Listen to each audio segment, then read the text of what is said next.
Great honor to host you at the G7.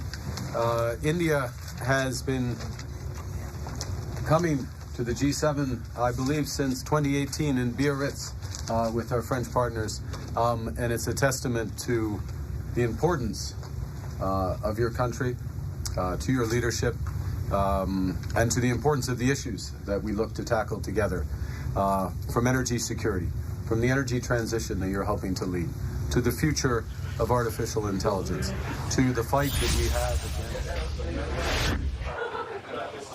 Welcome back to a special edition of Power Play. I'm Vashi Kapelos, live in Banff, Alberta. That meeting between Prime Minister Mark Carney and his Indian counterpart Narendra Modi took place just moments ago in Kananaskis on the sidelines of the G7. It's a highly anticipated meeting with a lot of domestic scrutiny. Here to talk a little bit more about the ins and outs of our relationship with India is Jody Thomas. She's a former national security advisor to former Prime Minister Justin Trudeau. Hi, Ms. Thomas. Good to see you as always. Thanks for making the time. Thank you for having me, Vashi. I remember when we were in the depths of sort of covering the allegations against India, and just for our viewers who will be well familiar with them, but former Prime Minister Trudeau had stood up in the House of Commons alleging that the Modi government was tied to the murder of a Canadian citizen on Canadian soil. I remember at times the federal government saying that you were making trips back and forth to India to try and secure cooperation in the investigation that was going on. Given what you experienced and what you know about this, how big of a deal do you think this meeting is that just took place? Oh, I think it's a really significant meeting, and I think it's really important that it happened. The criticism of Prime Minister Modi coming to Canada for the G7 has been significant. However, you do have to have dialogue for things to improve and for us to get to the bottom of what happened. And so that he was there, but that Prime Minister Carney took the time to have a bilat. I imagine that it was a very direct conversation, I think is really important and a critical step forward for the relationship between the two countries.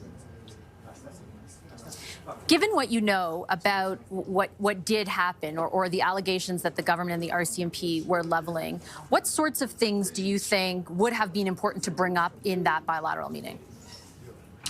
Well, first of all, I think Prime Minister Carney probably asked for India to make a statement not dissimilar to the one they've made about cooperating with the Americans. I think that's first and foremost a really important acknowledgement for the Indian government to make.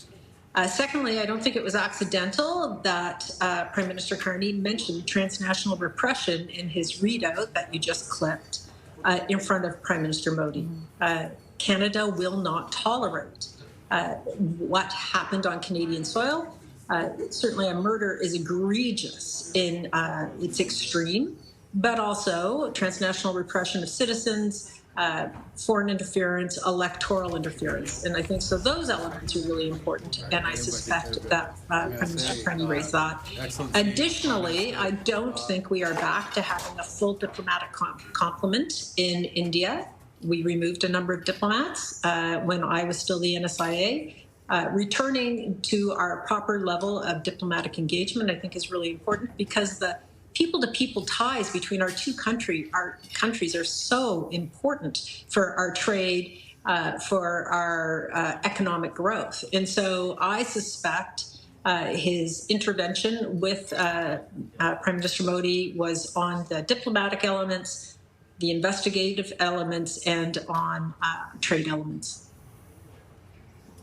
We also removed a number of diplomats whom the RCMP said were connected in some way to other illegal activities. I'm wondering, from your perspective, if you think it is possible to restore that diplomatic relationship without an explicit statement, as you had just sort of mentioned, from Prime Minister Modi about cooperation, because the criticism certainly from, for example, Liberal Sikh MPs whom I've interviewed over the last few weeks is that that has not been explicit from Prime Minister Modi, and that's why they felt so uncomfortable with his visit. I think it is a necessary step. I do think that we can return to a trade relationship without that, but I think there will always be an element of mistrust without some acknowledgement from the Indian government itself. Could be people within the apparatus. I'm not sure it has to come from Prime Minister Modi, But I think it does need to happen. And I think we need the acknowledgement that they will work with us the same way they acknowledged they would work with the Americans. Do you think, based on your experience, even if they do say that, we should trust that they will? I think it will be very difficult. Our standards of evidence are completely different between the two countries. The RCMP has been working for years to try to get to the bottom of some issues that India has raised with us, and it's been difficult. Our expectations of another democratic nation are perhaps a little different than what they believe they should have to share with us. So the conversations are complex, there is no doubt. I think that the level of trust will take years to rebuild, but it has to start. And it is critical that India is at these conversations as the rest of the world is talking about economic growth and national security and sovereignty issues, when they are the major player in the Indo-Pacific, and they are a major player in our sort of challenges with China. And so we do have to be practical. But I think that the expectation that India understand the damage they have done here in Canada is really important to moving this relationship forward. One final question for you about kind of reconciling that practical aspect of what you laid out and the sort of economic imperative vis-a-vis what's going on with Donald Trump, but also, you know, against the backdrop of trying to move away, for example, from China. CSIS has a new report, right? Their annual report, which again spells out what you have said, what Justice Ogue said, that, you know, India is a big concern when it comes to foreign interference. And I'm not even just talking about transnational repression. I'm talking about a whole host of other activities.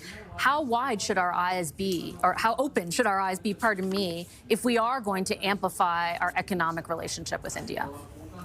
Our eyes need to be very wide open. And I would say that the Department of Foreign Affairs, the National Security Apparatus, CSIS, other departments, the RCMP, certainly very aware and attuned to what is going on in a way that perhaps we've never talked about publicly before. And certainly that was one of the things Justice Ogue raised. You have to talk about it. You have to be very open with disclosing what's been found and working with the other country to stop it. And so Justice Ogue's findings, really relevant, really important as we move forward.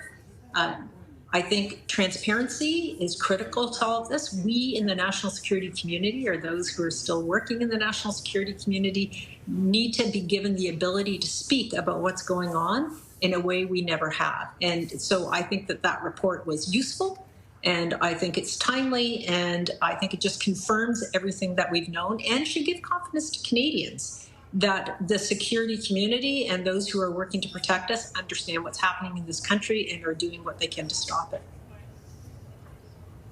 Okay, I'm going to leave it on that note. Ms. Thomas, thanks for your analysis. Appreciate it as always. Thank you.